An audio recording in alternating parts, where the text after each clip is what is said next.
everybody, my name is Rachel, this is Ultra Human, and today I'm here to help you be your best human by bringing you 3 overlooked, archaic tools that will actually change the way that you manage yourself and your time and help you get together.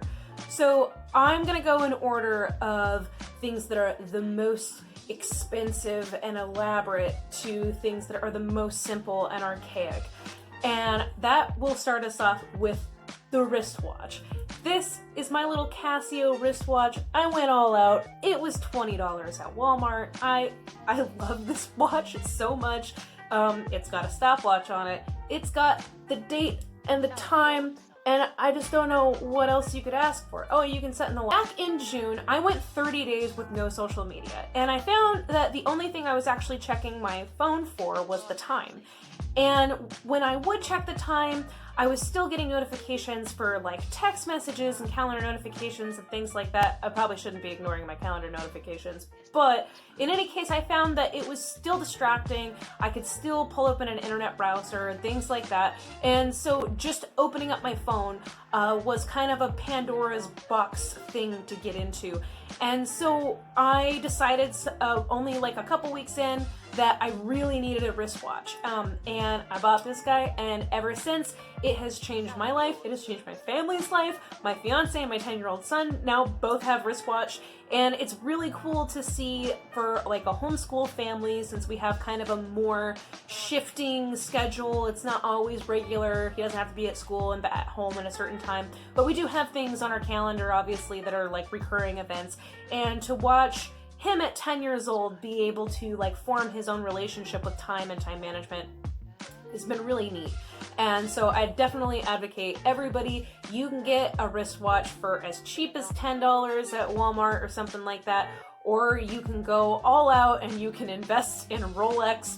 The next life-altering archaic technology that I only realized the other day no one has anymore is a wall calendar. Now, this is again something that largely we have let our phones and technology replace calendars in that way, but I just find that having a visual up on my wall where I don't have to get into my device in order to check like what I have going on a certain date and things like that, just being able to glance at my wall and see an entire month's worth of what we have planned out as individuals and as a family or as a business, whatever it is that you're going to use your calendar for, has just really changed my entire like mental relationship with time.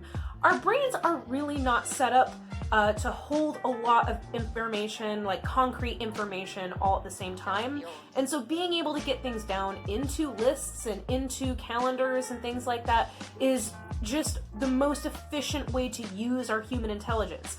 Our brains are really good at abstract and creative thinking and things like that, but we're really not great at holding a list of technical information in our brain. And that brings us to the next one, which is the most simple, duh, of course we should all be doing this, and yet almost none of us are, and that is a checklist. The checklist manifesto was written by Abdul Grande, and now making checklists for literally every recurring event in my life, from getting up in the morning to my evening wind down routine to getting the kids to bed to what I'm gonna do when I go on a road trip.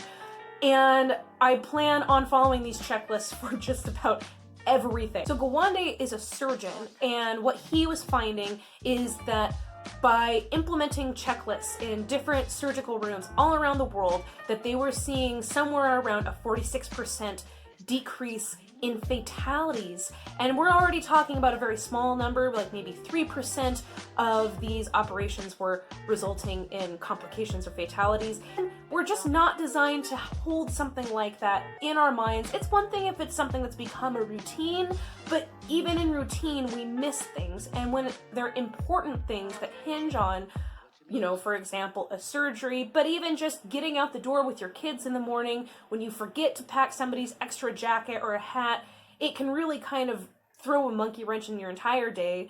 And just not having to worry about whether or not you remembered everything, because you know that you have a checklist that had everything important on it and you went down and checked off every box before you got out the door that day, makes such a huge difference. So I'm going to be implementing checklists into nearly every recurring thing in my life. So I really hope that you can take the advice from today and take these 3 tools. Find yourself a wristwatch. Go to the store and get a $2 wall calendar and hang it in a room where you're going to be able to see it often. Write down your major stuff on the calendar. That's it. These things take so little time. And then pick out maybe 3 or 4 of the biggest recurring things that happen in your life, like what's your morning routine? What's your evening routine? How do you get out the door? Like if you're getting ready to go to work, like make simple checklists for these things. Implement them in your life and tell me that your life is not 1,000% better. So I really hope that you implement these tools to help you be your best human. And in the meantime, get out there, be your best human. I'll see you soon. Bye.